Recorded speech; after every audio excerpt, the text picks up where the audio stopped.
Ambiance plutôt morose pour cette assemblée générale. Les maires qui prennent la parole le font essentiellement pour se plaindre.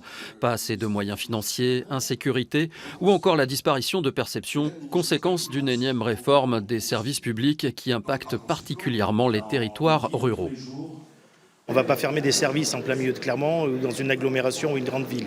Donc l'impact immédiat, il est dans ces territoires-là. Mais que ce soit pour les trésoreries publiques, ce dont on a beaucoup parlé ce matin, mais ça peut être l'école, ça a été malheureusement les hôpitaux locaux et tout un tas de services justement apportés à nos populations. Alors c'est vrai qu'il y a des grandes inquiétudes et j'ose croire qu'il y aura des mieux à attendre. Des messages bien entendus par la préfète du Puy-de-Dôme pendant plus de 2 heures. J'ai redit l'engagement de l'État, d'être à leur côté, d'être présente. C'est mon travail, c'est celui des sous-préfets, de l'ensemble des services de l'État, d'accompagner, de structurer, d'apporter aussi un soutien.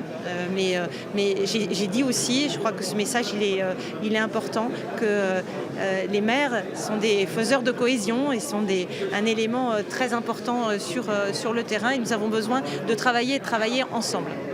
Certains de ces maires seront présents du 20 au 22 septembre prochain au Congrès national de l'Association des maires ruraux de France. Ils attendent beaucoup des annonces qui seront faites par le Premier ministre, 200 mesures pour la ruralité.